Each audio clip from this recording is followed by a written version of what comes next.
talk your money a little bit this morning and trying to help it grow and stay protected. We're always glad when Jay and Brittany Hagy are on. They have Allon planning partners. So good to see you both. Great to see you, Julie. Hello, you I too. love it. Y'all are good at having like headlines, kind of catchphrases that are easy to remember to guide you. So I love this morning's, which is winners quit. That's Is that right? Yeah, you always hear, winners never quit, quitters never win. But we found that real winners quit a lot of things.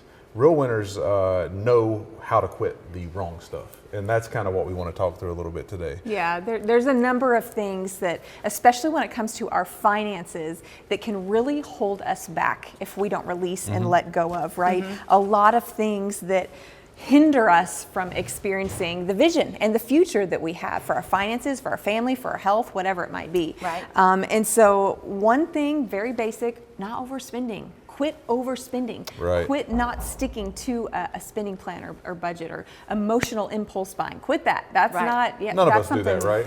Yeah, right. Yeah. Okay, let me ask you this question, because here we are.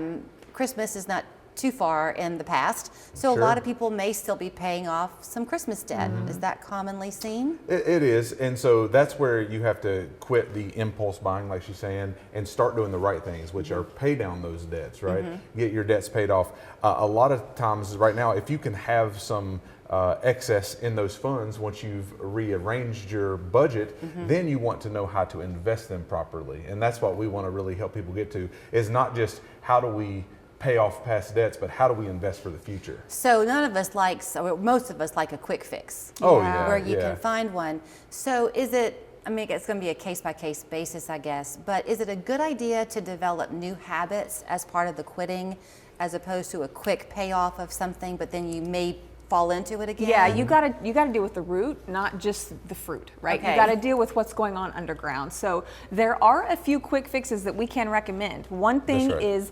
quitting not dealing with the inevitable, right? Like there are things we know we're going to face. We're going to face taxes. At some point, we're going to face the passing of ourselves or our spouse. We're going to lose in some way. We're going to experience those things. If we live long enough, we're going to experience a healthcare crisis. So instead of delaying, I'll deal with that when it comes, instead of delaying it, preparing for it ahead of time.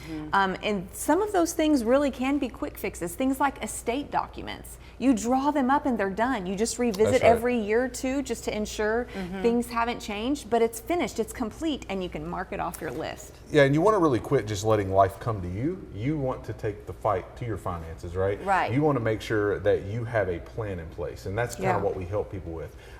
We do comprehensive planning, so with investments, tax planning, which is coming up here soon. We're going to have to make sure, if you don't have a plan for your taxes, Uncle Sam does, and he wants you to pay as much as possible. So you have to have a good tax plan. And so we want to make sure that we quit doing the wrong things so we start doing the right things, and the right things is to have a good financial plan. Is part of the quitting turning a little bit more focusing on yourself and not what other people are doing? Oh, that's interesting you say that, because that's actually one of our things to quit. Quit focusing on the wrong things. I think we can get stuck focusing on things that we can't control. We can't control the markets. We can't control inflation. We can't control interest rates. We can't control some of those things, but we can control how we're positioned within the market. And that's where emotional investing comes in a lot, because when you get emotional, you heard FOMO, fear of missing out. And so maybe it's crypto, maybe it's whatever the biggest coin is now that you want to buy, and everyone floods into that. So you see everyone else doing something and you're like, I'm going to miss out, so I have to go chase that. That is the worst time to be buying things, whenever you're, I guess the guy at the grocery store is telling you, hey, you should go buy this. That's the worst time, because that is when fear of missing out and the emotions of investing are at the peak. And so stop making emotional investments, have a plan for it. Y'all are a little bit unique, at least in my opinion you are, because you don't have a threshold where somebody needs to have met that to come to you. Right. Yeah, no minimums. So you're probably pretty accustomed to talking to young people beginning their career, young couples raising their family, where your money is just like open your pocket and your money goes. Yeah. So I would think that part of the quitting is feeling pressure to do it like other people are doing it. Yeah, Yes. and that's part of our approach. It is so customized. When we're looking at a young couple with young kids, their plan for investing is going to look so different than the retiree that we're working with, that is working to build an income plan and a distribution strategy from their assets.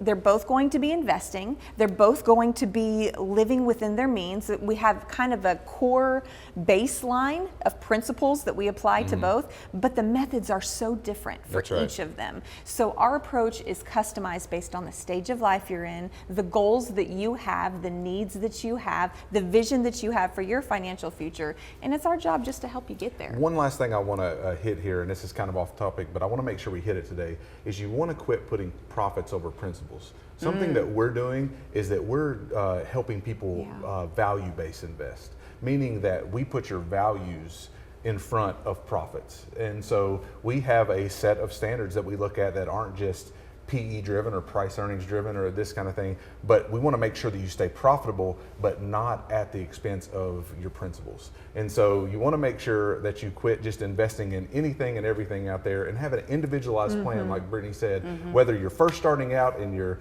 25 years old and you're getting started in your first job, or you're 75 years old and you're in retirement and you want to make sure that your money is working for you the correct ways. Well, wherever you fall in that A to Z umbrella, here's where you can find them. It's Allon Planning Partners on East Brainerd Road, 315-1441, online, allonplanning.com.